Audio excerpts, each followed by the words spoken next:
بسم الله الرحمن الرحيم الحمد لله رب العالمين حمدا يوافي نعمه يكافي مزيدا يا الجلال والشكر عظيم سلطانك سبحانك لا نحصي ثناء عليك أنت كما أثنيت على نفسك فلك الحمد حتى ترضى ولك الحمد إذا رضيت ولك الحمد بعد الرضا اللهم صل وسلم على سيدنا محمد في الأولين وصل وسلم على سيدنا محمد في الآخرين وصل وسلم على سيدنا محمد في كل وقت وحين وصل وسلم على سيدنا محمد في الملأ الأعلى إلى يوم الدين وصل وسلم على سيدنا محمد حتى ترث الأرض ومن عليها أنت خير وارثين نويت تعلم وتعليم وتذكر التذكير ونفع انتفاع والإفادة والاستفادة والحث على تمسك بكتاب الله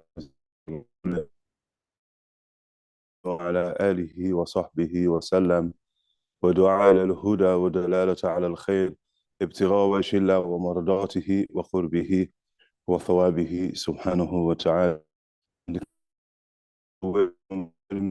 والله تعالى الشمائل المحمدية. We've arrived to 7 ما جاء في وحي الله صلى الله عليه وعلى آله وصحبه وسلم. What has been narrated concerning the antimony, the kuhl of the Messenger of Allah صلى الله عليه وعلى آله وصحبه وسلم.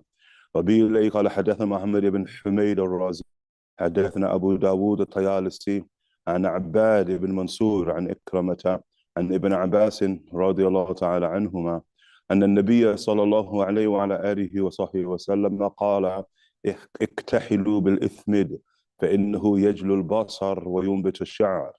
وزعم أن النبي صلى الله عليه وعلى آله وصحبه وسلم كان له مكحلة يكتحل منها كل ليلة ثلاثة في هذه وثلاثة في هذه. It's the tradition on the authority of Sayyidina Ikrama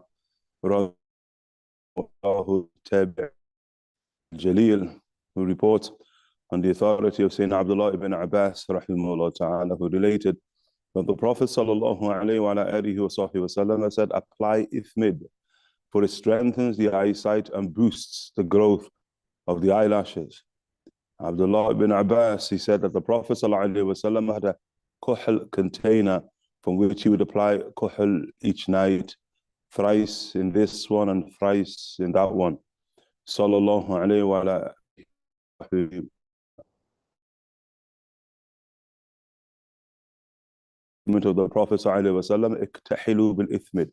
And ithmid here is a type of what of kuhl, and kuhl obviously calarium, or here antimony is that which is applied to the eyes for good reason. It can either be applied to the eyes for the issue of zina, an issue of adornment, or it can be applied to the eye for medicinal or curative reasons.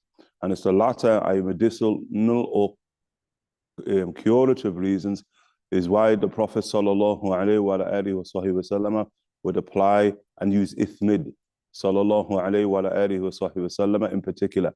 The ithmid here, it's of the types of kuhl that is mined, quote unquote, east of Arabia, and in the lands of Persia in particular, what it quote unquote emanates from. And so the Prophet ﷺ, his commandment is not just the usage of what of kuhl in general, but in particular a type of kuhl, the most supreme type of kuhl that is known as ithmid.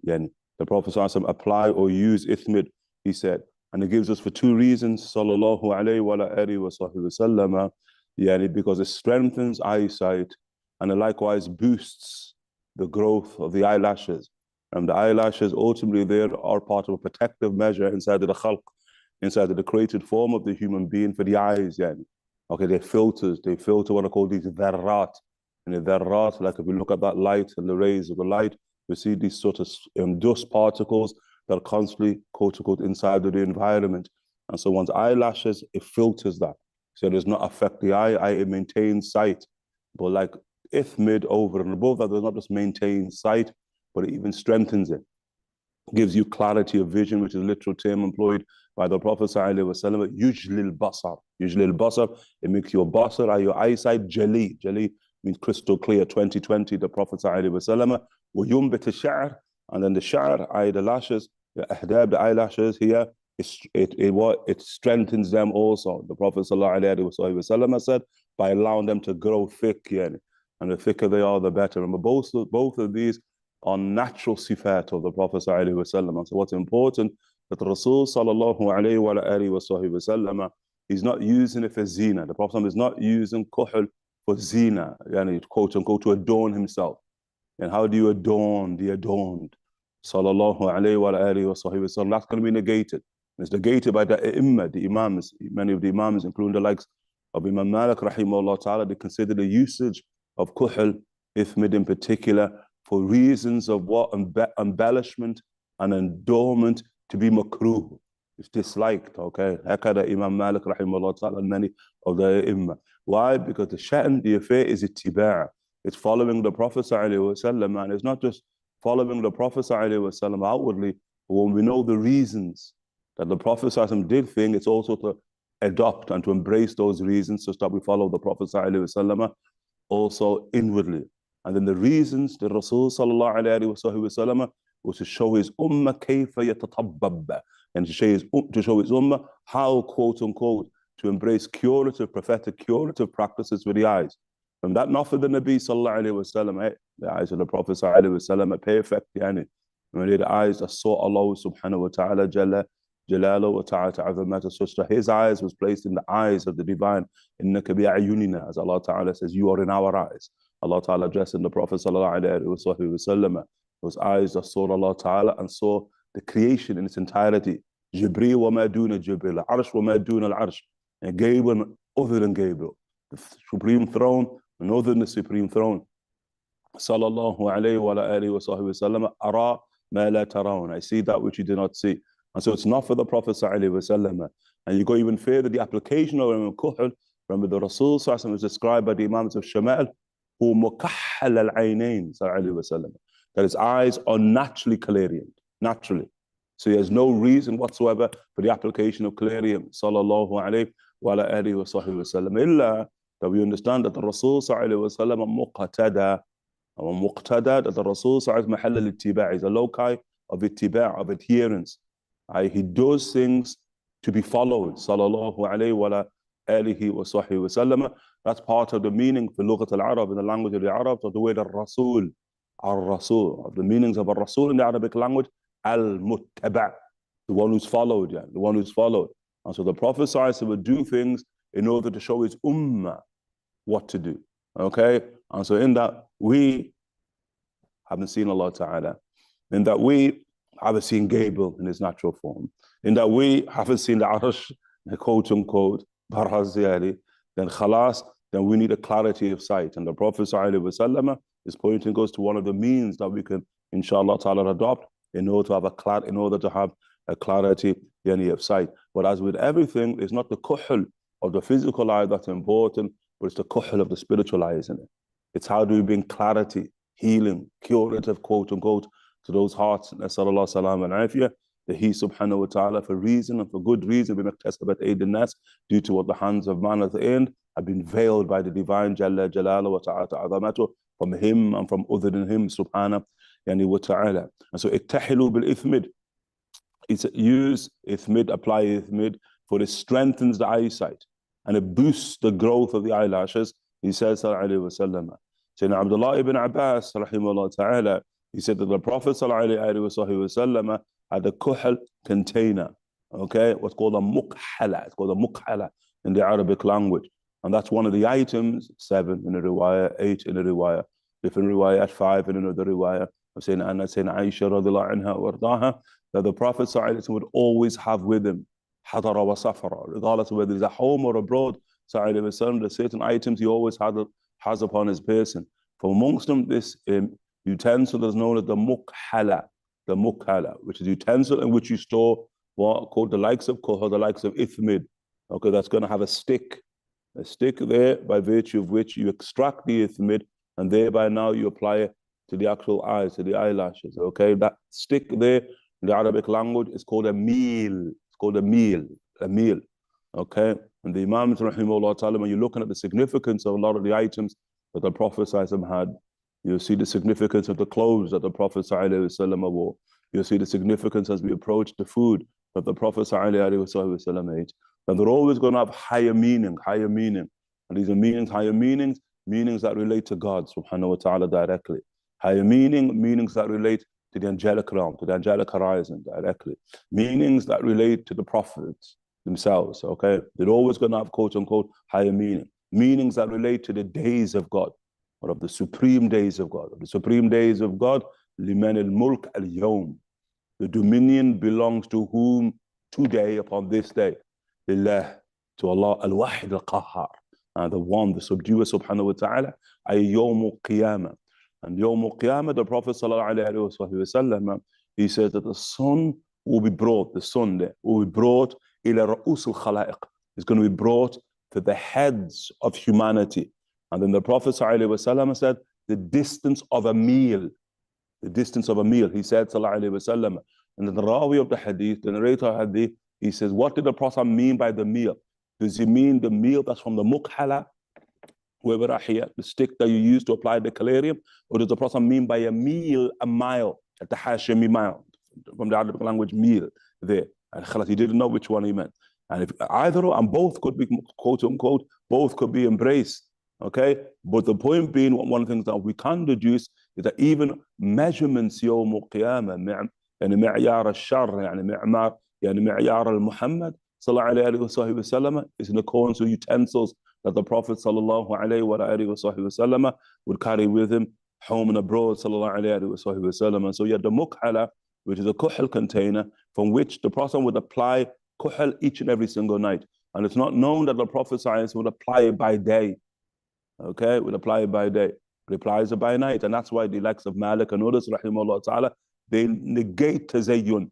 They negate the Prophet using it for any type of adornment, and thereby wanting his ummah to use it for any type of adornment. Because if it was adornment, then you use it for adornment by day and by night. But in that the Prophet only used it by night, it sort of excludes the issue of adornment and now points to the issue of tadabbub. Okay, remember, most of the quote unquote excuse, the quote unquote, the Latin or the French gunj, most of the gunj that afflicts the eyes of the human being by night. That's why when you wake up in the morning, some of us, we can barely open our eyes. It's all sticky, isn't it? You're going to have to quote unquote, you're going to have to flip them open, applying a bit of pressure due to the gunj that now has afflicted the eye. And so the usage of kuhl now prior to sleep, sallallahu alayhi wa alihi wa sallam, curative and helps purify the eye. Sister, all that afflicts the eye when the human being is comatose, is in a defenseless state. When he goes to sleep, quote unquote, that he's also protected and in terms of his eyes. And so the Prophet would apply each and every single night. 3 in this eye, the right eye, and 3 likewise inside of the left eye. Sallallahu alayhi wa alihi wa sallam. But as in the tradition in Allah Ta'ala, watr, يحب الوتر, inside of Sahih Muslim, Allah Ta'ala watr, يحب الوتر.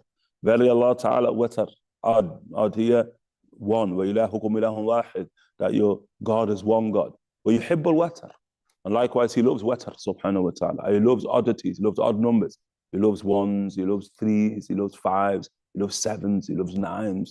Hakada Jalla Jalala wa Ta'ala loves oddities. That's why the oddity is sunnah, isn't it? To do something an odd number of times is sunnah to Muhammad sallallahu alayhi wa sallam. And so the Rasul demonstrates here, although he takes it 6 times, there's only quote unquote, although he applies it 6 times, he only takes it 5 times. And so the Imams rahimahullah ta'ala, when the Rasul takes the meal here and applies it to the mukhala, and the Rasul takes it, then right eye, then he takes it, then left eye, then he takes it, then right eye, then he takes it, then left eye, then he takes it, right eye, left eye. That's how he applies it, sallallahu alayhi wa sallam. So although he's applying it 6 times, ثلاثة في هذه وثلاثة في هذه, as inside of the hadith, but he's only taken it from the mukhala an odd number of times, 5, وبني الإسلام على 5, and Islam was built upon 5, as the Prophet sallallahu alayhi wa sallam said.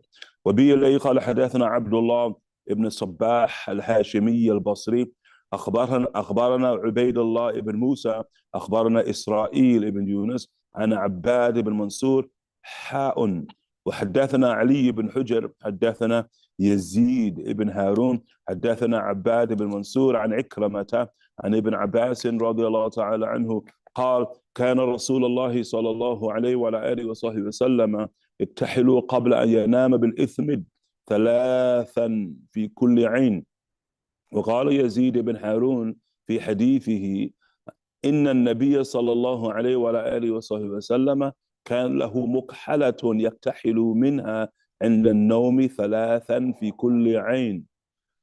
So the tradition here and the authority once again of Abdullah ibn Abbas rahimahullah ta'ala, who reports that the Messenger of Allah sallallahu alayhi wa alihi wa sahbihi wa sallam would apply ithmid thrice in each eye before going to sleep.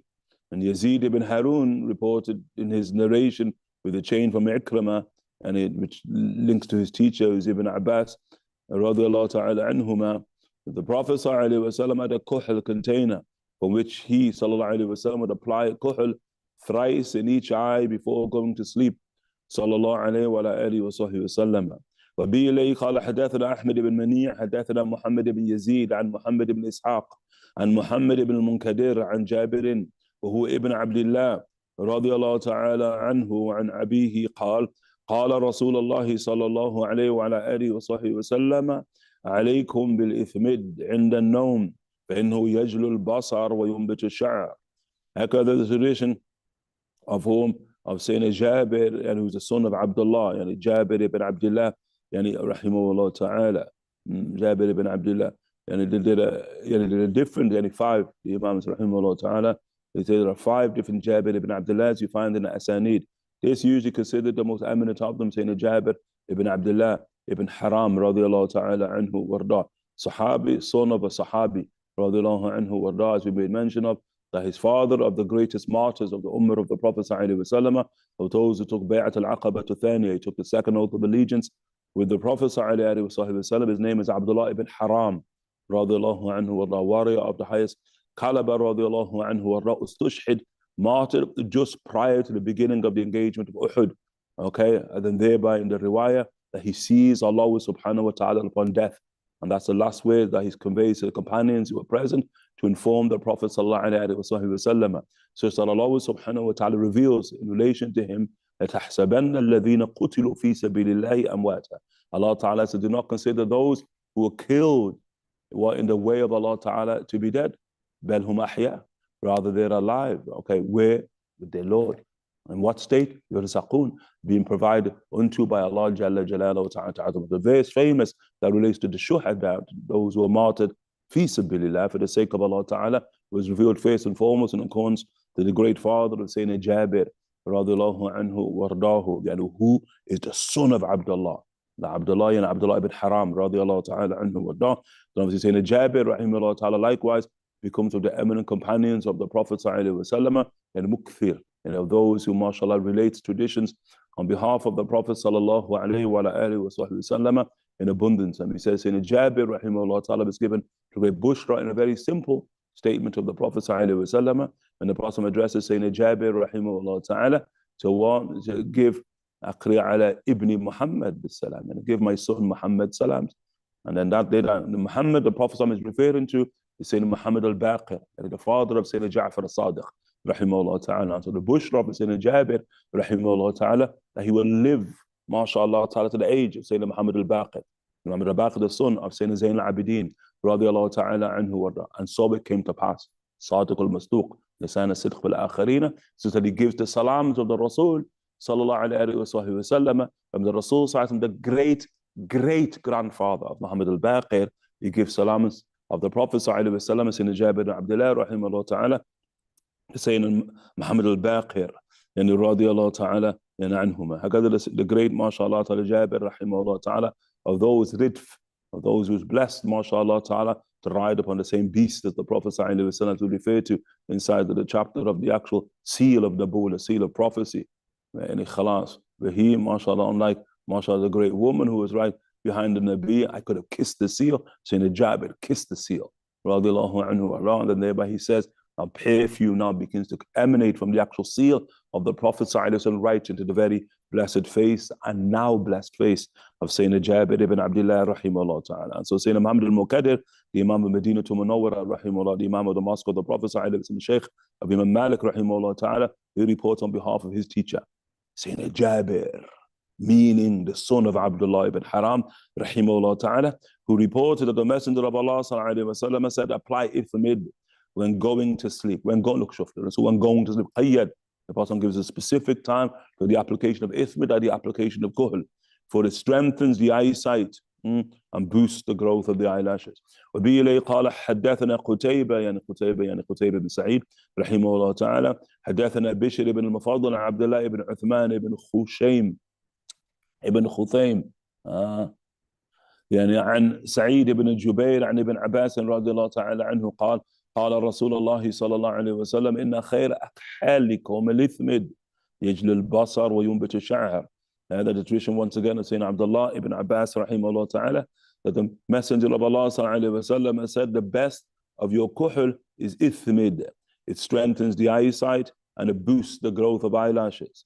وبه إليه قال حدثنا إبراهيم بن المستمر البصري حدثنا أبو عاصم عن عثمان بن عبد الملك عن سالم عن ابن عمر رضي الله تعالى عنهما قال قال رسول الله صلى الله عليه وعلى آله وصحبه وسلم عليكم بالإثمد بأنه يجل البصر وينبت الشعر. And the tradition, mashallah ta'ala, the authority of Sayyidina Salim, that Salim, yani the son of Sayyidina Abdullah ibn Umar, and the authority of his father, Abdullah ibn Umar ibn Khattab, rahimahullah ta'ala, reported that the Messenger of Allah sallallahu alayhi wa sallam said, apply ithmid, apply it. Why? For it strengthens the eyesight and it boosts the growth of eyelashes. Chapter 8, باب ما جاء في لباس رسول الله صلى الله عليه وعلى آله وصحبه وسلم. What has been narrated concerning the clothing of the Messenger of Allah صلى الله عليه وسلم. Again, we've looked at the actual form of the Prophet صلى الله عليه وعلى آله وصحبه وسلم described, and then thereby, mashallah ta'ala, moved onto what? Onto the hair of the Rasul صلى الله عليه وسلم, al-khas ba'd al-am.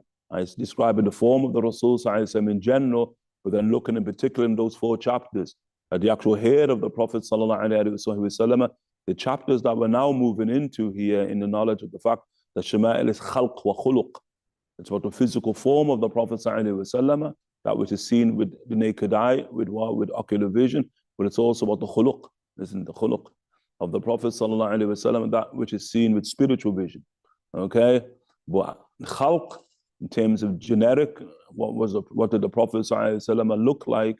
And then in specific, looking at the hair of the Prophet ﷺ in terms of form in the different chapters. He then moved on to the chapter of kuhl, because now what it's about is what he clothes his form with. In chapters that relate to the clothing of the form of the Prophet ﷺ, that's kuhl, and now literally into the chapter of the clothes of the Prophet ﷺ, of which there'll be the chapter in general, and then there will also be specific chapters that relate to how was his blessed form clothed. And then thereby, which you're in epicenter of Shama'il, then thereby you move into what sustained the form. Okay, the diet of the Prophet ﷺ, what was the physical food that the Prophet ﷺ consumed seemingly to sustain that pure and perfect form, sallallahu alayhi wa sallam. Once complete, then he shifts now into the chapters of the khuluq, of the actual character of the Prophet sallallahu alayhi wa sallam, and culminates all of that after khalq and khuluq with seeing the Prophet sallallahu alayhi wa alihi wa sahbihi wa sallam. So this is the beginning of very important chapters, which is about the clothing of the form of the Prophet sallallahu alayhi wa sallam. But remember, just as we can see the Rasul sallallahu alayhi wa sallam with ocular vision, that we can also see the Rasul sallallahu alayhi wa sallam with spiritual vision. Okay, which one greater? The basira greater than the basar, and the inner eye is greater than the outer eye. Okay, and in the same way, just as you can clothe the physical form, you can also clothe the spiritual form, and it's the clothes of the spiritual form that are greater than the clothes of the what? Of the actual physical form. That's why Allah subhanahu wa ta'ala, He says, وَلِبَاسُ التَّقْوَى ذَلِكَ خَيْرٌ. Allah ta'ala says, it's the libas of taqwa. It is the clothes of taqwa. That is what's best. Allah subhanahu wa ta'ala says. And taqwa, what taqwa? The Prophet sallallahu alaihi wasallam, he said, taqwa hahuna, taqwa hahuna, taqwa hahuna. Taqwa lies here, taqwa lies here, taqwa lies here. وَيُشِيرُ إِلَى صَدْرِهِ ثَلَاثَ مَرَّةٍ. Okay, pointing to his chest, to his breast, to his heart, to his soul, 3 times. Sallallahu alayhi wa ala alihi wa sahbihi wa sallam. The meaning of that is that taqwa is taken from the heart of the Nabi. Okay, so like you want gold, you got to go to a gold mine. Like you want ithmid, you got to go to an ithmid mine. You want taqwa, you've got to go to the mind of Muhammad. Sallallahu Alaihi Wasallam, the only place. The Imams, rahimahullah ta'ala, said, note, the Prophet could have said, taqwa is found inside of your heart. Could have said that. The Prophet could have pointed to the heart, taqwa ha hunak, taqwa ha hunak. He could have pointed in it. But the Rasul only pointed to his heart. Taqwa ha hunak. In the Arabic language, pay attention. The 10b, pay attention. This is where taqwa lies. The Prophet ﷺ is informing us. And so thereby that's Shama'il. What Shama'il? Yani khalas, you can't access unless you first see. He said, no? Sure. So now you want to access the mind of the Prophet ﷺ, you've got to be able to see the mind. That the khuluq there. You've got to be able to see the mind of the Prophet ﷺ. الناس كالمعادن كالذهب والفضة. As the Prophet said in Bukhari, so human beings are minds like gold and silver. The Prophet sallallahu alayhi wa ala alihi wa sahbihi wasallam. خيرهم في الجاهلية خيرهم في الإسلام. The best in Jahiliyyah are the best in Islam. Who is the best in Jahiliyyah? Muhammad sallallahu alayhi wa sallam. Who is the best in Islam? Muhammad sallallahu alayhi wa sahbihi wasallam. إذا فقهوا. If only they would understand. If only they would understand that he is the mind. He's the mind of gold by virtue of which Jannah is crafted. He is the mind of silver by virtue of which Jannah is crafted. Jannatan, as Allah Ta'ala says, the two Jannahs, a Jannah of gold and a Jannah of silver. All of them, mashallah Ta'ala, crafted from that very mind of the Nabi sallallahu alayhi wa alihi wa sahbihi wa sallam. How can you gaze upon the Prophet of the Akhirah? The Jannah, how can Imam Muhammad al-Jasus, rahimahullah Ta'ala, considered the greatest commentator upon the Shama'il of al-Tirmidhi, rahimahullah Ta'ala. He said, everybody is given the complexion of the Prophet ﷺ inside the Jannah. There's only one complexion in Jannah. What complexion? The complexion of Muhammad ﷺ. Sure. He said, what complexion is that? Al-Dhahabiyya al-Ukhrawiyya. Otherworldly gold. Sure. How can otherworldly gold? How can everybody looks, mashallah ta'ala, in paradise with the complexion of the Prophet sallallahu alayhi wa ala alihi wa sahbihi wa sallam. That's important. Because when you understand it's about clothing the heart, then thereby the clothes that one wears, taban, are going to follow that, isn't it? They can enhance the ability to clothe the heart because of the wahil or unwan al-bawatin, because the outer are merely the signposts, the addresses of the inward. Okay? Aye, sure. Yani, how can Allah Ta'ala made it? Like, you know, one of the most stupidest statements a person can make, really is stupid. Yani, it's like, you don't know what's in my heart. Well, sure, but I know what's on your limbs. And there is a connection, yani. How can Allah Subhanahu wa Ta'ala made it, isn't it? Sure. Okay, you know, when people, they say, oh, he wears or she wears her heart upon his sleeve. It is that, yeah. Are often telling, the outer of the human being is telling as to that which resides inside of the inward. And thereby, if a taqwa hahuna, if a person, quote unquote, is trying to access the mind of the Prophet ﷺ in terms of taqwa, to clothe the heart with dhalika khair, with that which is best, they would do good to access the clothes of the Nabi. You sure? They do good to clothe themselves in the same way that the Nabi clothed himself, sallallahu alayhi wa sallam. Like it's a human being should be able to look at their outer form, their dress, and tie everything back to the Prophet sallallahu alayhi wa sallam. You can tie what's up on their head back to the Nabi. You can tie every single item of clothing back to the Nabi sallallahu alayhi wa sallam. Shi'aran wa dithara. Shi'aran dithara. Whatever touches your skin and whatever doesn't touch your skin in terms of the clothes that you wear. Whatever's upon the upper torso, whatever beneath the upper torso, whatever you put upon your feet, you should be able to tie it all back to the Prophet ﷺ. If you're trying to tie the heart to the Nabi, which is the maqsood, isn't it? That the objective there.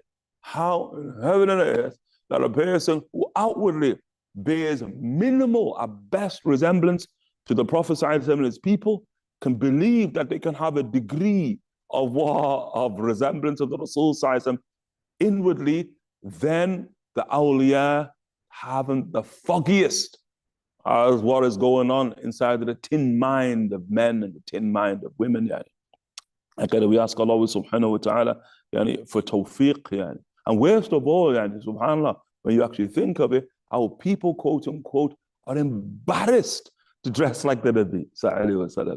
They're embarrassed to dress in accordance with the Shara. And embarrassed, yani, subhanAllah, you think, Kaif? And subhanAllah. Like you're embarrassed of the Rasul, sallallahu alayhi wa sallam. It's like, quote unquote, you're embarrassed to dress that way. So if there you are in your work or wherever you're amongst your friends and what have you, and the Nabi come and sat down with you to be like, no, You pretend you don't know him, sallallahu alaihi wasallam, because you're embarrassed to be with the Nabi in public. Here you walk, all King Kong, inside a private. يعني أنا أحب النبي. I love the Nabi sallallahu alaihi wasallam. But in public, you don't want to know the Nabi sallallahu alaihi wasallam. Subhanallah. طيب, باب ما جاء في لباس رسول الله صلى الله عليه وسلم, what has been narrated concerning the clothing of the Messenger of Allah صلى الله عليه وسلم. وبه إليه قال حدثنا محمد بن حميد الرازي حدثنا الفضل بن موسى وأبو تميلة وزيد بن حباب عن عبد المؤمن ابن خالد عن عبد الله ابن بريدة عن أم سلمة رضي الله تعالى عنها قالت كان أحب الثياب إلى رسول الله صلى الله عليه وعلى آله وصحبه وسلم القميص.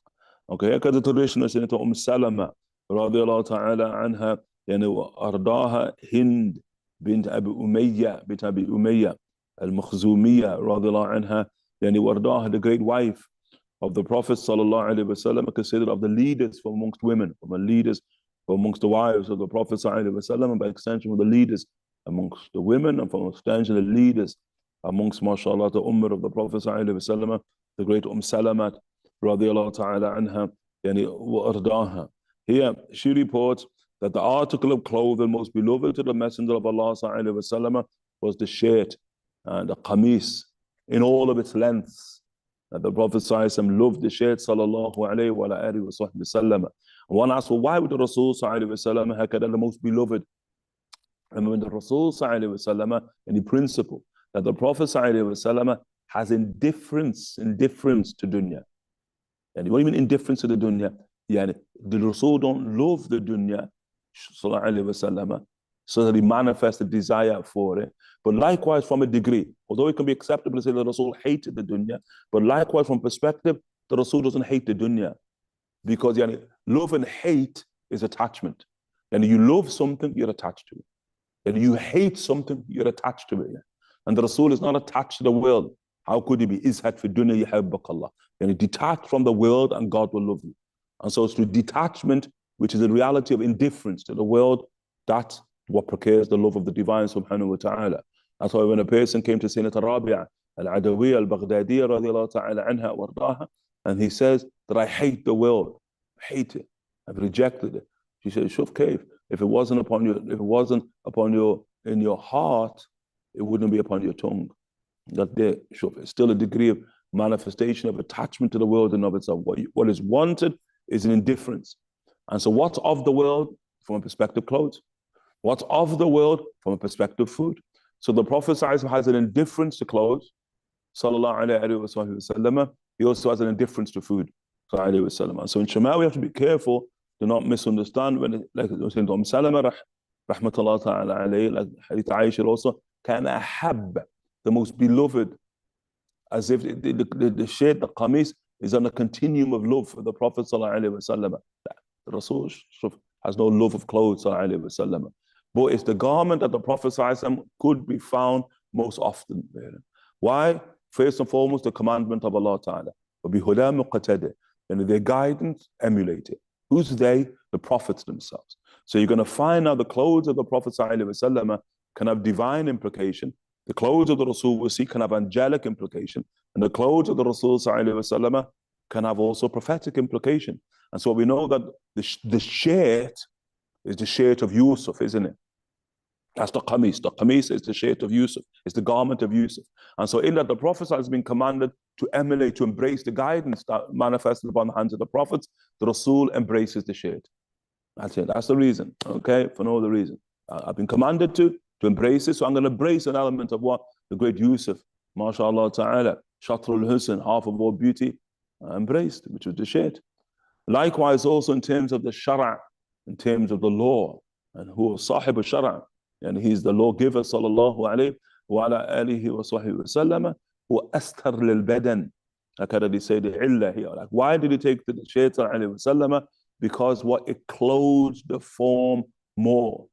Okay? Clothes the form more. Okay, and that there is always, quote unquote, it's always like a preoccupation and a concern of somebody of haya, of somebody of modesty. The more modest a person is, then the more they want to be clothed. The more modest a person is, the more they want to be hidden. Them هكذا they want to be أهل الخمول, يعني they want to be hidden. And so the Prophet ﷺ embraces clothes أستر للبدن, that clothe him more, that hide him more, sallallahu alayhi wa sallam, although his form and gazing upon his form is an act of worship. So there are going to be times when he reveals his form, okay? But don't consider that to be the norm, okay? وبه إليه قال حدثنا علي بن حجر يعني حدثنا الفضل بن موسى عن عبد المؤمن بن خالد عن عبد الله بن بريدة عن أم سلمة رضي الله تعالى عنها قالت كان أحب ثيابي إلى رسول الله صلى الله عليه وسلم القميص, with a different transmission. Salama radiallahu anha وارضاها informs us that the article of clothing most beloved to the Messenger of Allah صلى الله عليه وسلم was the قميص. وبه إليه قال حدثنا زياد بن أيوب البغدادي حدثنا أبو تميلة عن عبد المؤمن بن خالد عن عبد الله بن بريدة عن أمه عن أم سلمة رضي الله تعالى عنها قالت كانت أحب ثيابي إلى رسول الله صلى الله عليه وسلم يلبسه القميص. Once again, we see the tradition saying to Salama that the article of clothing most beloved to the Messenger of Allah sallallahu alaihi wasallam that he used to wear was the shirt sallallahu alaihi wasallam. Just like with the companions, when they knew that the Rasul had quote unquote a love of something, explained aforementioned, then they would try to make it more available for the Prophet sallallahu alaihi wasallam. Like we read in the chapter of his food that the Rasul sallallahu alaihi wasallam kana yuhibbu ad-dubbat, the hadith of Anas, he used to love gold. So the Sahaba would make it available inside of the plate for the Prophet due to quote unquote the love of God. And again, that's going to relate to the prophets, in particular here, the Prophet whom Yunus, Jonah, okay, the goat. When we get to the issue of the goat, the food of the Rasul, it has a high connection to the world of Nubuwwah. Likewise, also clothes. Once the Sahaba know that the Rasul a qamis, a qamis that there is a love, quote unquote, of the shirt, regardless of length. Remember, the shirt of the Rasul, astabl al-badan, it's going to cover the Prophet ﷺ, but the length can walk and go from higher up onto the thighs of the Rasul ﷺ, all the way to fawq al-ka'bayn, all the way, quote unquote, to above the ankles, into particular, in particular, the length of it to the midst of his shins, sallallahu alayhi wa sallam, in terms of the length of his qamis, sallallahu alayhi wa sallam. But once there's a knowledge and the Rasul has a love of it, then the Sahaba would not make it available for the Prophet sallallahu alayhi wa sallam. Remember the hadith of Sayyidina Aisha, that the Rasul sallallahu alayhi wa sallam hakada muqassada. Remember the issue of muqassad? Prophet described by saying to him that the Rasul sallallahu alayhi wa sallam, remember muqassad, like iqtisad from qasad, dal in the Arabic language, economics, economy. And so the Rasul is economical in nature, economical, so he's not to the point of any extremity, in any shape or form. And so in terms of clothing of the Prophet, that it's more so like, we could maybe, Allahu A'lam, the word austerity, minimalism. Minimalist, in the hadith of Aisha, that he only ever has one of any given garment, only one. The Rasul doesn't have a wardrobe. If you want to see the wardrobe of the Rasul, look at what he's wearing. That's it. As in translation, he doesn't store anything for tomorrow. He is in the moment, literally. Sallallahu alayhi wa sallam. When Aisha unpacks the traditional report, like he only had one qamis. Sallallahu alayhi wa sallam. And the Rasul, in terms of clothes, as we know, the Rasul, everything. Kana yu'ti kulla dhi haqqin haqqa, that he would give everything its right. And so clothes have a right. Everything has a right. And the clothes, that's what we see the traditionally will bring, that the Prophet either stajadda thawban, sallallahu alayhi wa alihi wa sallam, can yusammihi bismih. When the Prophet would put on clothes, he would call the article of clothing by its name. He names his clothes. He has a very personal relationship with his clothes. They're realities for the Rasul, sallallahu alayhi wa sallam, and those realities, haqq. Remember, Allah Ta'ala created the universe bil haqq. One of the meanings of bil haqq, bil huquq, yani. And the universe, all that it contains, it has rights.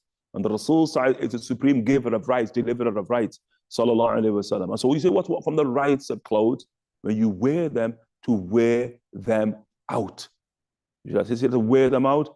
Hakada the Prophet sallallahu alayhi wa sallam. And of the signs that the clothes are worn out, when you start seeing the holes beginning to appear inside of the clothing, then there you go. And that's why you know the Rasul side, but it doesn't mean it's dead, yeah, because just like a human being can become injured, quote unquote, that's not the end of man, isn't it? Just like a human being can be cut open, well, there's something called stitches. And so likewise with the Prophet ﷺ, clothes can be injured, clothes can be cut open, so stitch. And that's why of the things when we mentioned about the mukhala, the Rasul would always have the mukhala with him. The Rasul would always have an ibra. He'd always have a needle with him.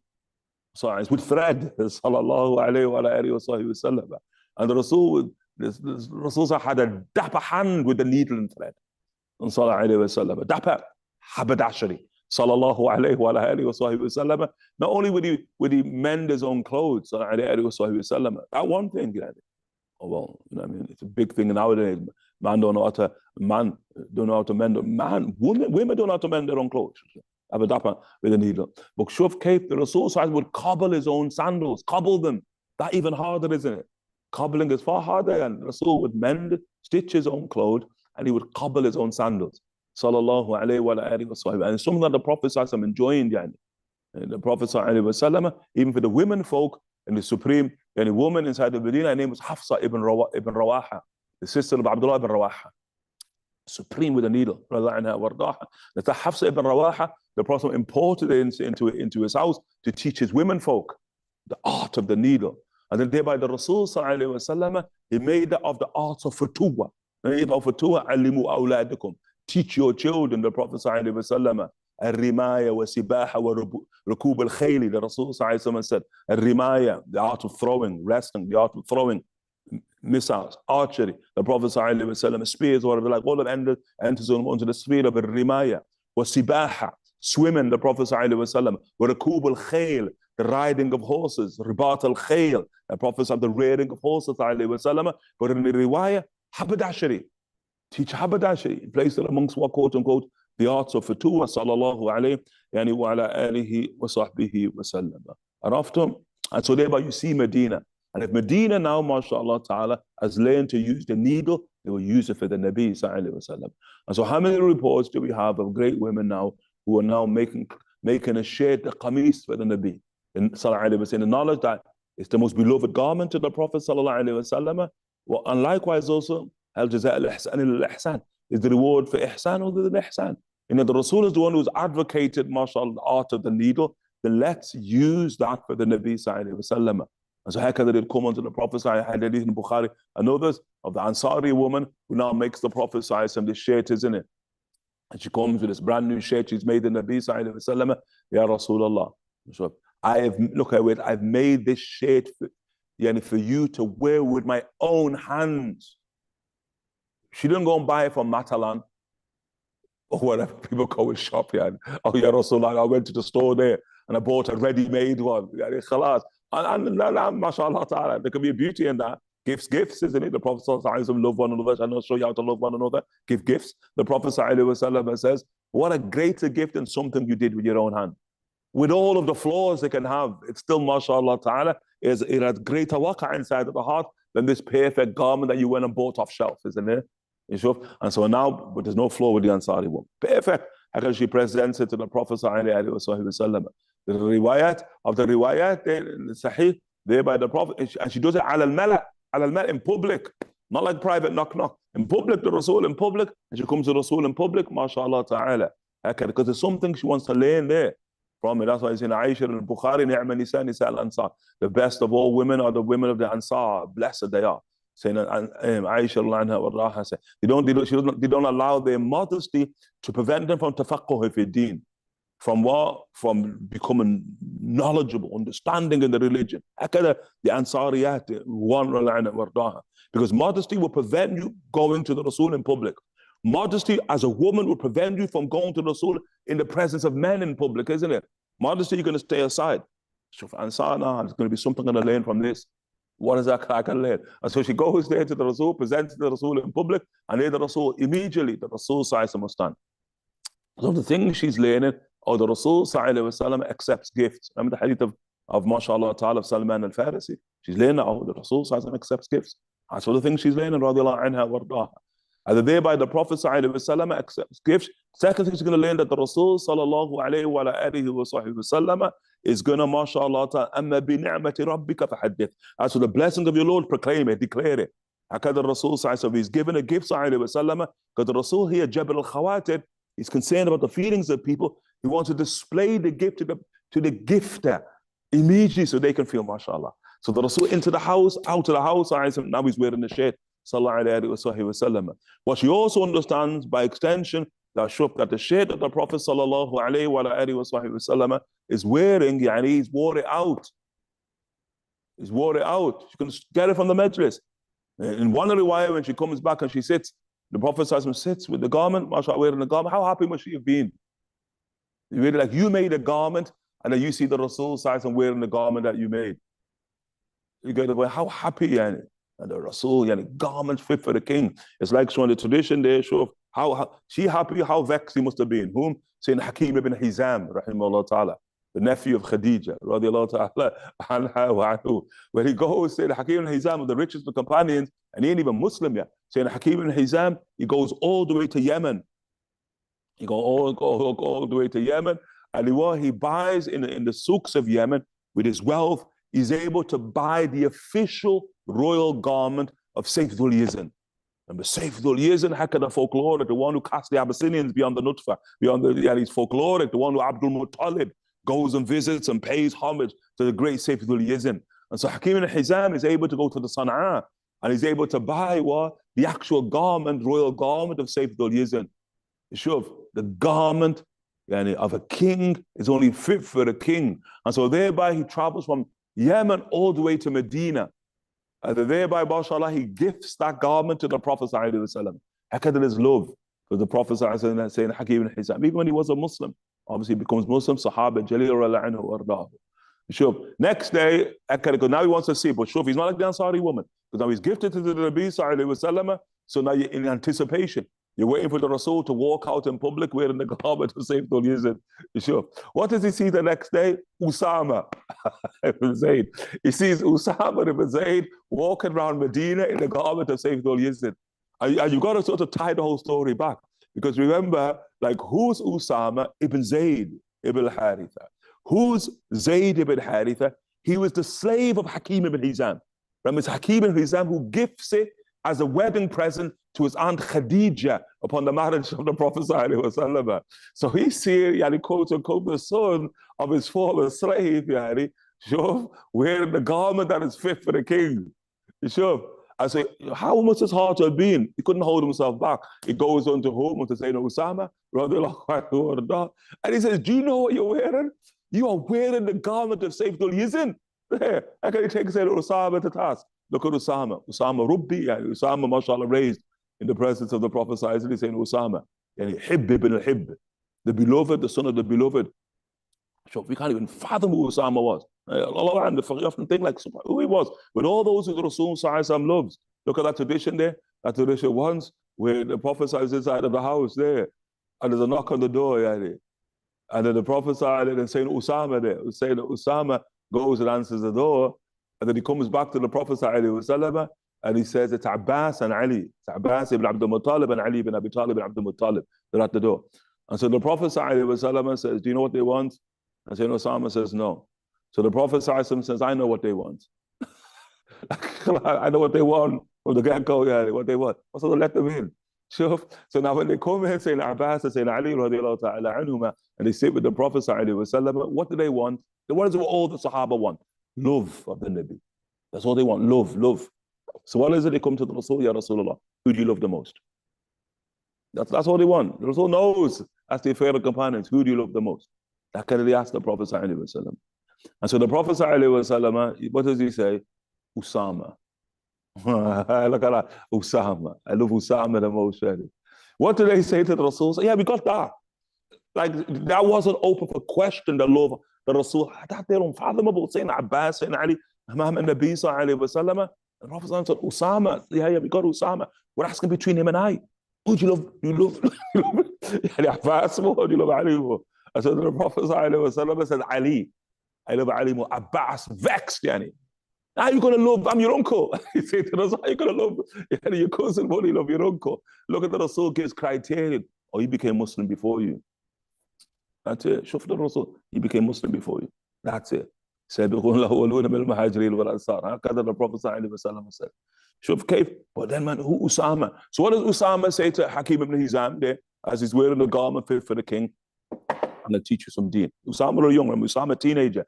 Usama like, so I'm gonna teach you something. What now? He said, you know me, see this safe though he is in character, I'm better than him. And you know what? Yeah, I know my dad was a slave of yours. My dad's better than his dad. Because he said, I'm better than him, and my dad's better than his dad. On your way, I could have said Usama to Hakim ibn Hizam, radiallahu ta'ala anhu warda. And so now this Ansari woman learned so much by gifting the Nabi sallallahu alayhi wa sallam in this garment. And so now when the Rasul is wearing the garment ala ra'us, in front of people, she says to the Rasul, now give me it back. I said, huh? Yeah, I want it back. I said, you could wear it, not keep it. Yeah. I said, look, I said, you could wear it, not keep it. So the Rasul gives it back. Why does she want? Because she wants that to be a kafan. She wants a garment that she can wear in the grave, in the barzakh, that will be something that touched the blessed form of the Nabi sallallahu alayhi wa sallam. Subhanallah. Because you know, most of us would never have thought of that. Never. Isn't it? You're like, nah, I would have thought about that. Okay, transmission there. You got transmission, isn't it? Shaykh. The Shaykh has a Shaykh. The Shaykh of the Shaykh has a Shaykh. All the way back to Shaykh al-Shuyukh sallallahu alayhi wa sallam. Okay, that which you display you would display towards the Rasul sallallahu alayhi wa sallam. Ultimately, you display towards the gatekeepers, the ones who have delivered the Rasul to you free of charge. Yani. The Shuyukh, yani, Ahl al-Sanad, people of Sanad. And one has never ever thought of asking the Shaykh for a garment. Yani, that they could be quoted or they could be shrouded in when they go to the barzakh, isn't it? Yeah, now I was going, oh no, now you've reminded me. Yeah, now we've reminded you. But you never thought ibtida'an, did you? And so why then would you think? You think like even amongst me, do you think all the Sahaba were like, oh, I want to be shrouded in that which the Prophet ﷺ has worn? But yeah, it means there's got to be somebody at least who brings it from the heart to the tongue, isn't it? Maybe, yeah, I'm thinking that, but you can't even ask for that. Then there's somebody who asks, Imam Manala in front of people, yani, now, shuf, the Sahaba go and ask. To the point that we even see it, quote unquote, in terms of munafiqeen. In Abdullah ibn Ubay ibn Salul, there, when he's on his deathbed, the Prophet goes to visit the munafiq. Oh, يعني إذا رجعنا إلى المدينة ليخرجن العز منها الأذل. هكذا he says, أعوذ بالله, that when we return back to Medina, the A'az, the one of due might, meaning himself, Abdullah ibn Ubay ibn Salul, يخرجن الأذل, is going to cast out the abased one, meaning the Prophet, that Abdullah ibn Ubay ibn Salul. The Rasul goes and visits him upon his deathbed. I mean, subhanallah, yani. I mean, shuf, kayf, yani. Hakada asrar. That's why sometimes you see some of the shuyukh, subhanallah, they do things that, our punitive minds can't get, yani. Like dealing with leaders of polity and people who no doubt embrace, quote unquote, genocide, or embrace criminality, desecrate, quote unquote, holy lands and quote unquote, holy law. Yani, and you see, what are the shuyukh doing in the company of such people, yani? Hakada. Shuf. You would have asked the same question about the Nabi sallallahu. What's he doing in the company of Abdullah bin Ubay ibn Salul, isn't it? And once Habib Umar was asked that about being in the presence of such Habib Umar, and Umar's simple answer was, are they not mad'u? We don't have to summon them to Allah Ta'ala. Are they exempt from being summoned to God? Sure. How could the Rasul in the presence of Abdullah ibn Salul, perhaps upon his deathbed, and he quote unquote, look what does he ask the Rasul? I have two requests from you. And what's the first request? I want to be buried in your shirt, in your qamis. That's the first one. I want a qamis of yours to be shrouded. What's your second request?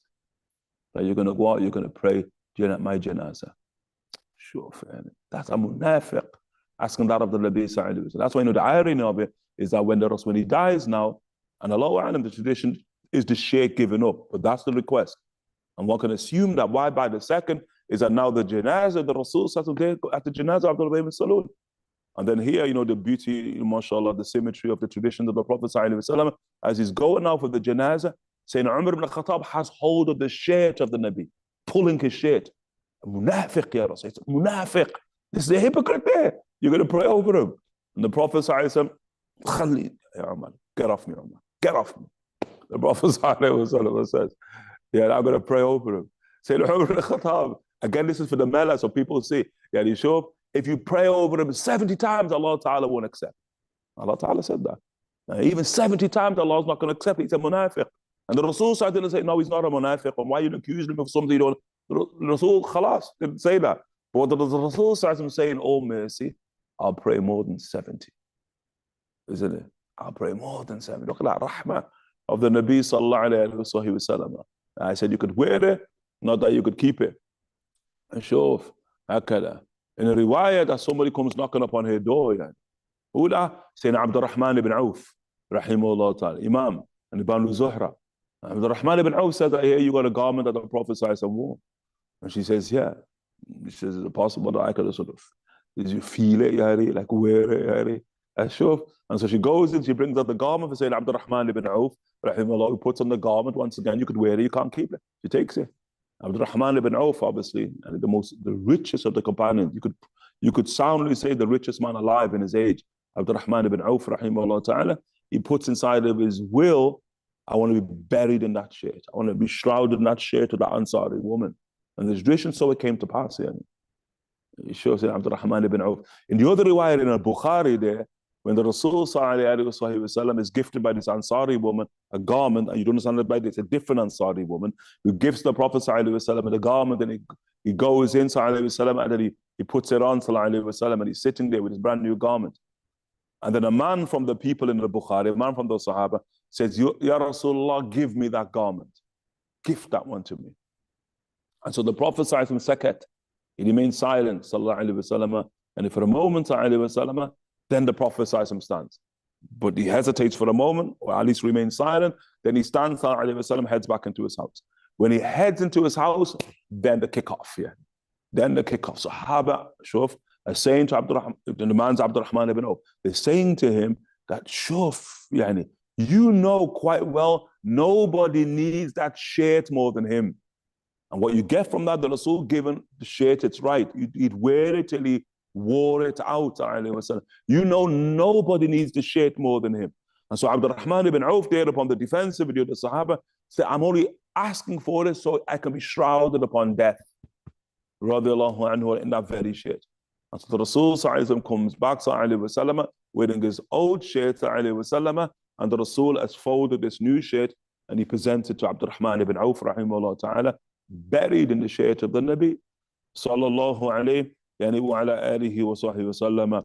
قال هكذا قال زياد بن أيوب في حديثه عن عبد الله بن بريدة عن أمه عن سلمة. وهكذا روى غير واحد عن أبي تميلة مثل رواية زياد بن أيوب. وأبو تميلة يزيد يعني في هذا الحديث عن أمه وهو أصح. This was likewise stated يعني by Ziyad ibn Ayyub in his transmission on the authority of Abdullah ibn Buraidah, who related on the authority of his mother, who related on the authority of Salama. A report similar to Ziyad ibn Ayyub was narrated by several transmitters on the authority of Abu Tumayla.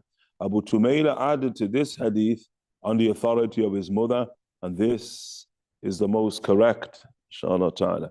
Do you have any questions, inshallah ta'ala? Any questions?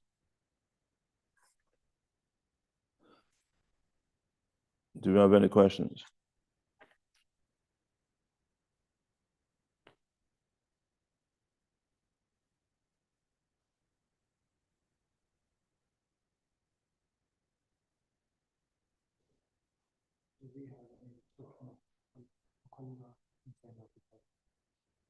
No, about description of mukhala of the Prophet sallallahu alaihi wasallam. Allahu alam, if there's a description of the mukhala of the Rasul sallallahu alaihi wasallam, and a precise and exact description.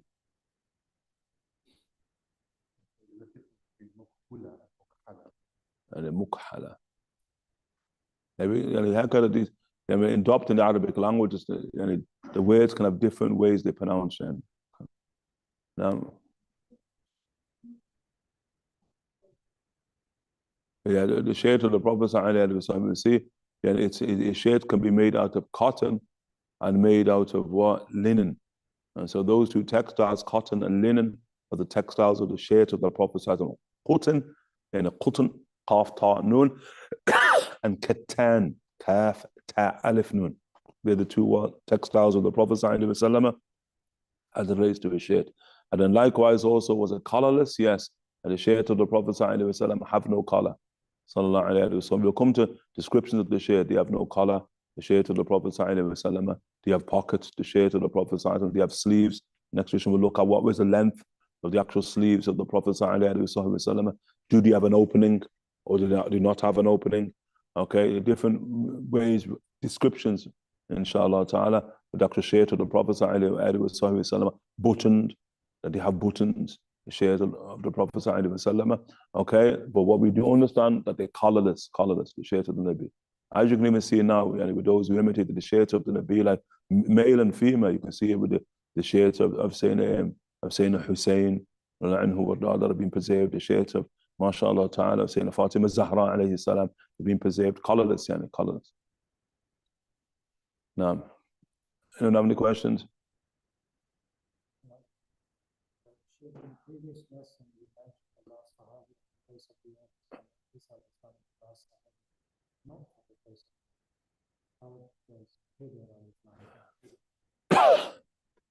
Khidr alayhi salam, we don't have reports of Khidr, Sahih reports of Khidr engaging the Prophet sallallahu alaihi wasallam.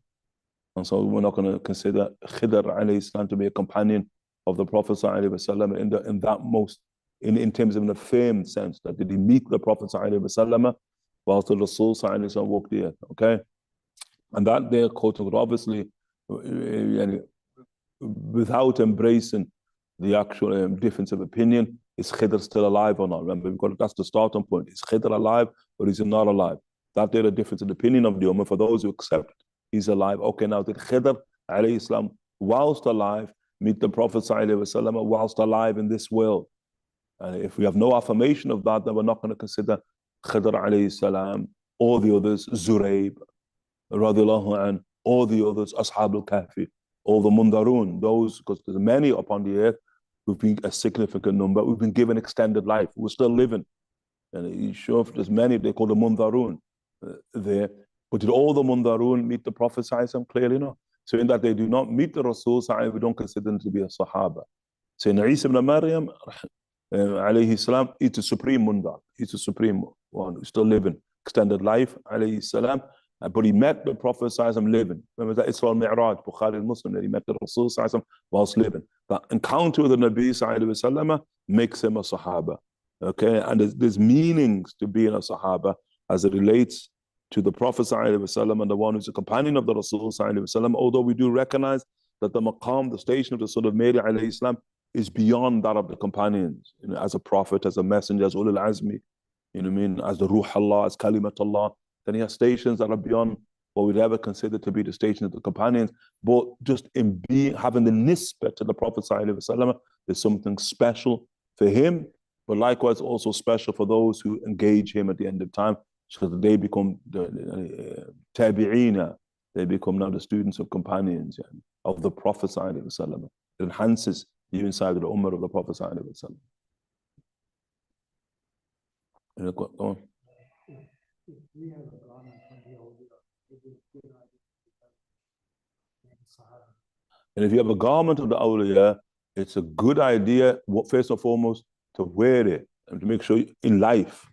If you have a garment of the awliya, it's a good idea to use it. And the ways you use it is to wash it and to use it for shifa. You really we mentioned the tradition of Sayyidat Asma, radiallahu anha wardaha, that when the Prophet passed away, the garments in which he passed away in sallallahu alayhi wa sallam, qabadathuma Aisha. That was Aisha who took hold of them. So Aisha saw the value to them. And عندما قبضت عائشة, and when Aisha radiallahu anha wardaha passed away, qabadtuhuma, I took hold of them. Asma radiallahu anha wardaha says, وَكُنْتُ أُغَسِّلُهَا, and I used to take those garments, I used to wash the garments of the Prophet sallallahu alaihi wasallam, وَأُدَاوِيَ السِّبْيَانَ فِي الْمَدِينَةِ, and I would use it as a curative measure, as medicine for the actual children of Medina to Munawwara. And look who they grew up to. Look at the first child, their own child, Abdullah ibn Zubayr. Look who he grows up to be. Look who other children, like Urwa ibn Zubayr. Oh, look who they all grow up to be. And look what they're drinking.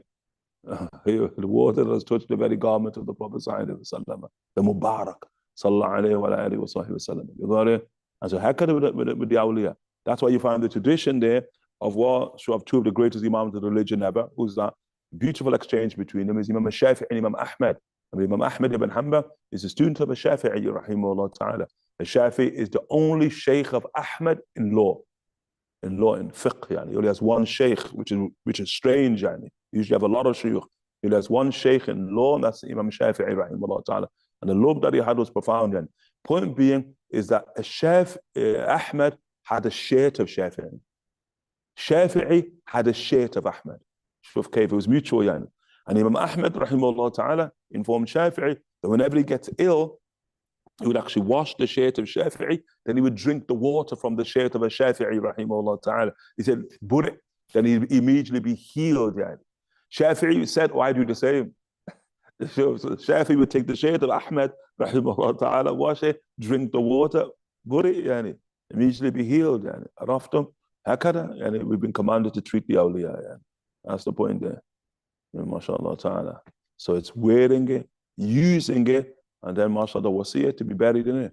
Unless you've got some other type of Amani shirt, you know what I mean, and Gucci lungi that you feel is more fitting for the barzakh, Allah ta'ala alam, not more fitted than what the libas of the awliya, clothes of the awliya.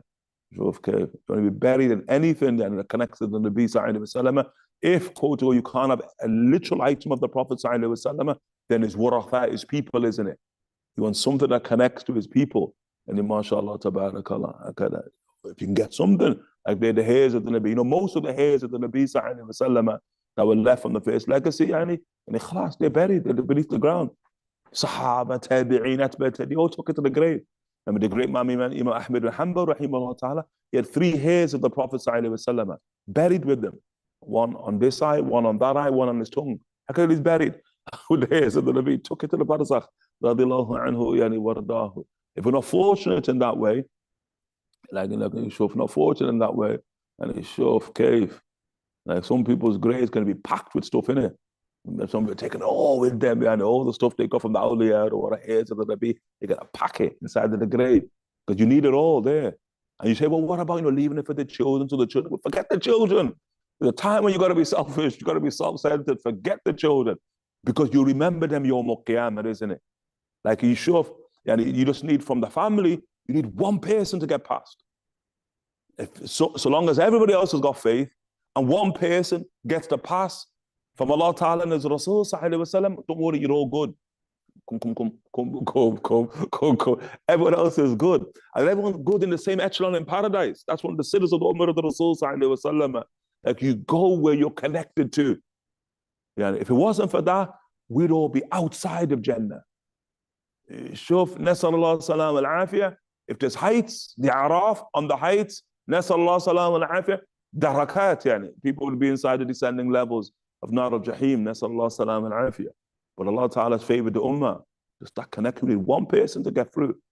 And then you say, well, who that one person? If I've got nobody. No, you've always got the Nabi, isn't it? It's just one now. I've got the Nabi, my prophet. And so long as I've got the Nabi, I'll be all right. Yeah, I'll be all right. Tayyib, any questions? We're good there, Masood.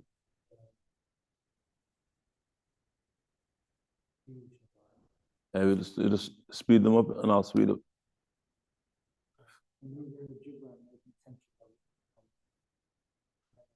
Well, the Prophet will come to the tradition, the Prophet wore a jubba.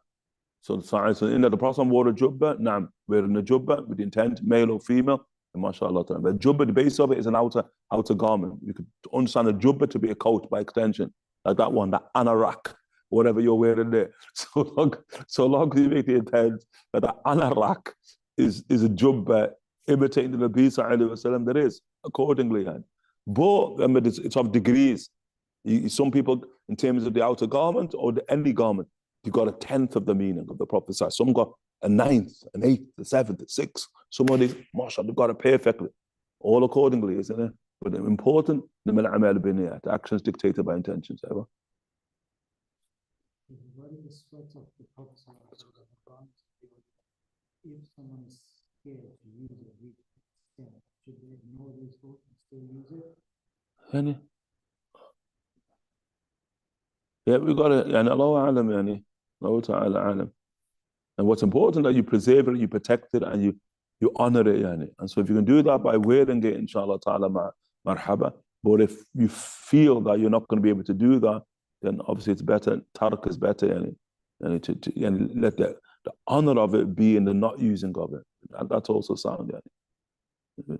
Like it's not necessarily understood يعني. Like you see on one example, it's not necessarily understood that, for instance, the Ansari woman went around Medina every day wearing the garment of the Nabi.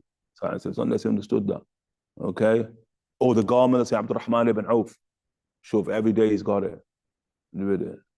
Look, but on the other side, as an example, the Prophet when he enters into Medina to Munawwara, there's the children are always vying and competing to be with the Rasul sallallahu alaihi wasallam. Saying Abdullah bin Ja'far, rahimahullah ta'ala, he said that the Rasul sallallahu alaihi wasallam, as he'd enter, every time he entered Medina, it's always the children, like you see with Tala al-Badr alayna. It's the children who are the first to meet. Tradition you hear of saying Anas rahimahullah ta'ala every night. Sure, and he's sleeping, waiting to see the Rasul, and every morning there from Fajr all the way to Maghrib, anticipating the Rasul. Abdullah bin Ja'far said, heck, there was every time he left Medina. Not just when he first entered, every time he left Medina, it's a children every day waiting, anticipating for the Nabi sallallahu alaihi wasallam. And the Rasul would line them all up, and he would make them race. He sallallahu alaihi wasallam is the finishing line. That's the symbolism is high, and he's the finishing line. And the first one who gets to me gets a prize. And so when they line up, when they're given the command, there's all the children racing towards the Prophet sallallahu alaihi wasallam. And then the beauty of it, the children, they all know it's not like there's the finishing line and there's the lines like that. They race it to the Prophet ﷺ. Amazing, isn't it? They're not racing to that, it's parallel to him, they're racing to him. And then the children all start jumping on the Rasul and they actually bring him to the ground. Or he allows them, not that they bring them, the Prophet allows them, the children, you gotta let them have their day, like women, you gotta let them have their day in the hadith of Aisha, isn't it? Sure. So they all come down to the ground, the Prophet comes to the ground. So what's the prize? Oh, you can ride on the beast with me into Medina. That's the prize, yani. And that's why Abdullah bin Ja'far said he wanted that, saying Hussein would win. He'd mentioned those who won in the race. And so they ran, now they come with the beast. And one time it's a girl. It's a girl. She wins. And so now she there is on the beast with the Prophet sallallahu but she's a girl. But I mean, you see them, they all come, all the children come, and like, mashallah, mashallah, mashallah. Next minute, someone like that comes. You're like, oh, how do you get amongst the little children here? But fairly, she's a girl, but you know what I mean? She's nearly a woman. She's still amongst the children. But the Rasul doesn't distinguish. She's still a girl, yani. Dun al-bulugh. So the Prophet puts her upon the beast, and I can imagine they're all out. Because that's the Rasul so anticipated some of the little Bukhari. What happens there? She menstruates first time, yani. She menstruates first time on the beast of the Nabi sallallahu alayhi wa alihi wa sallam. But you say symbolism there, because now she becomes a woman besides the Nabi sallallahu alayhi wa sallam, isn't it? Like that kind of, you say, what are the rites of passage? From boyhood to manhood, from girls to womanhood, what's the rites of passage? The Prophet sallallahu alayhi wa sallam, isn't it? Proximity to him. He's the one who matures us, sallallahu alayhi wa sallam.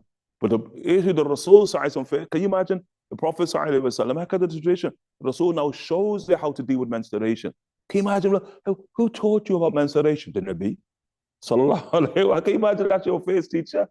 Can you imagine that, yani? Subhanallah. Like many a girl, woman, has to figure it out herself. Sure. But you got the Nabi sallallahu alayhi wa sallam. ولا حياء في التفقه في الدين, and there's going to have to be learned. There's going to be no modesty, shyness, bashness in terms of learning the religion. And so she's shown right there in public by the Nabi sallallahu alayhi wa sallam what to do. So what's the second thing the Rasul sallallahu alayhi wa sallam does? He goes into a satchel sallallahu alayhi wa sallam and he brings out a necklace and he gifts her a necklace. Sure. What's the point we wanted in the context of what we're speaking about? She always wore that necklace. She always wore it because this is a necklace from the Nabi. And I remember the first day I became a woman, right there on the beast of the Rasul sallallahu alayhi wa sallam, after legging it alongside all those little kids. she would, yani. Now she's given a necklace. You see the people, you're on the podium, you're getting the gold medal, You get the silver medal, you get the bronze medal. But look what she's putting around their neck. The the necklace of the Prophet ﷺ. But what's even more beautiful there, mashallah ta'ala, in tradition, and in their wasiyah, I want to be buried with it. I got it in life, I wear it in life, I want to wear it in death. I want to be buried in it. In tradition, so it came to pass. She's buried in the necklace of the Nabi sallallahu alaihi wasallam. I mean, subhanallah, isn't that amazing? Subhanallah. I mean, subhanallah. If somebody wants to know where's the greatest museum of artifacts and relics of the Prophet sallallahu alaihi wasallam, Baqi'. It's in Baqi', right there beneath Baqi'. Yeah, that's where it's all there. Shuf cave, 10,000 companions with all the relics that they took from the Rasul sallallahu alaihi wasallam, buried with them, radiyallahu ta'ala anhum and wardahum. We ask Allah subhanahu wa ta'ala for tawfiq and nadar. Shall we continue tomorrow? Wa sallallahu ala sayyidina Muhammadin wa ala alihi wa sahbihi wa sallam.